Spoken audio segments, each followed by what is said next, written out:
Welcome to the Campbell House Museum in St. Louis, Missouri. The Campbell House is an astonishing, completely restored Victorian home in downtown St. Louis, Missouri. The rooms have been preserved with stunning pieces of original furniture, art, fixtures, documents, and even original carriages. It was built in 1851 during the height of a prosperous industrial boom in St. Louis in the wealthy Lucas Place neighborhood. The house is on the National Register of Historic Places and was designated a National Trust for Historic Preservation Save America's Treasures project. The Campbell House is named for Robert Campbell. Campbell was an Irish immigrant who came to the St. Louis, Missouri area at the age of 19. A shrewd young man, he quickly immersed himself in the profitable fur trade business. He helped build the Oregon Trail into the Wild West and became one of the most successful businessmen in the Midwest, with interests in banking, steamboats, gold dust, and real estate. Washington Irving wrote of Robert Campbell, "His exploits partake of the wildest spirit of romance. No danger or difficulty can appall him."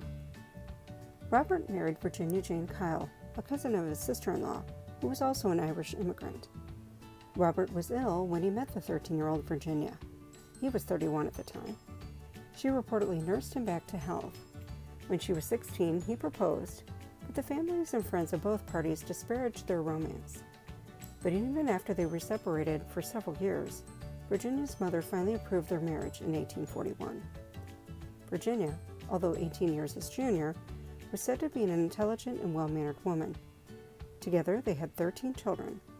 Unfortunately, 10 of them died before reaching the age of 8, and none of the adult offspring had children of their own. The home of the Campbells became a museum in the 1940s, with the original furnishings and decor intact. On a chilly early February afternoon, I had the opportunity to tour the house on a free day.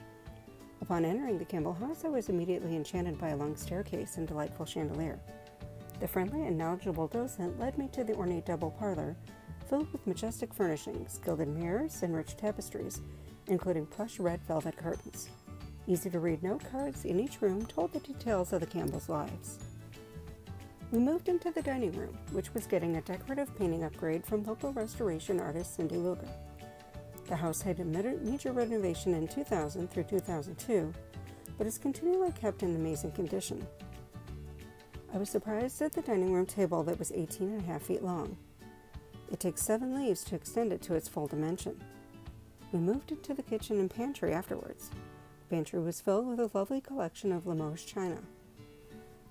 The kitchen still has the individual service bells, each with its unique ring, much like the one seen in Downton Abbey. The stove in the kitchen was made by the same company that became the famous Magic Chef Corporation.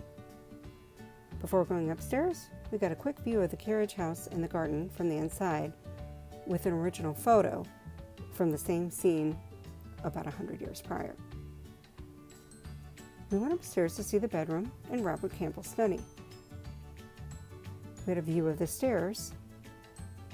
They reached down to the basement.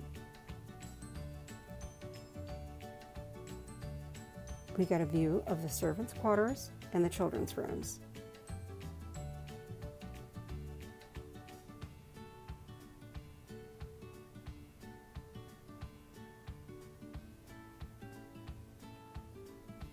These rooms also included the room of Lucy Kyle, Virginia's mother, who moved in after she was widowed.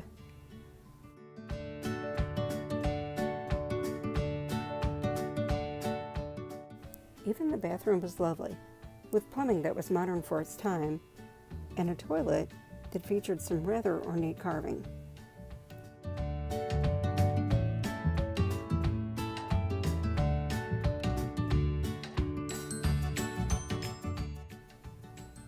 Upstairs, we also learned a little bit about their last surviving child, Hazlitt Campbell. Hazlitt, unfortunately, lived into adulthood with mental disorders, which now would have been diagnosed as schizophrenia. Upon stepping into the master bedroom, you can see the exquisite lithophane lamps and several real bird of paradise displays that Robert collected from a trip to New Guinea in 1863.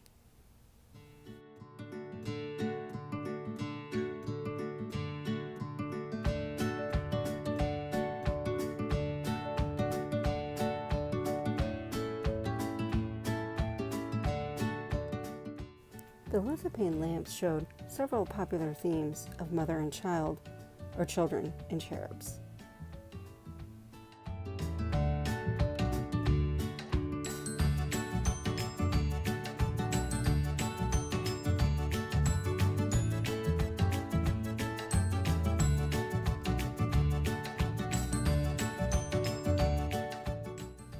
As we moved on to Robert's study, there was featured pictures from his Yale Skull and Bone Society, an incredible grandfather clock that was over 260 years old. We also saw beaver top hats and a collection of rare books.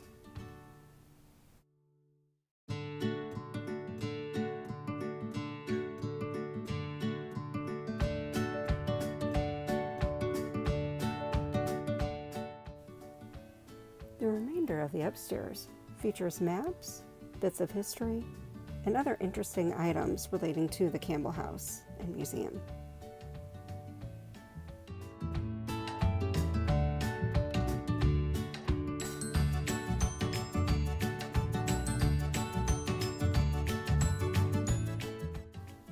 We then headed downstairs to the lovely little gift shop in the basement.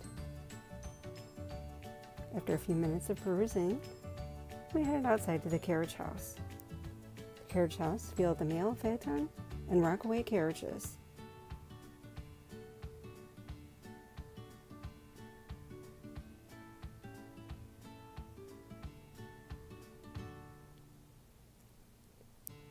There was even a little child's push sleigh.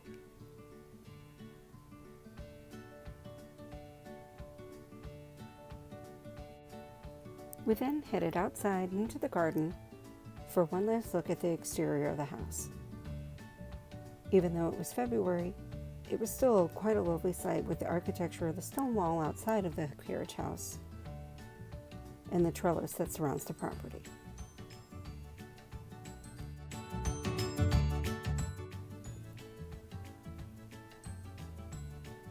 As I left, we took one last look at the front of the house, again joining the staircase and chandeliers. Thank you for watching. This is Victoria Schultz, the Countess, for Steampunk Journal.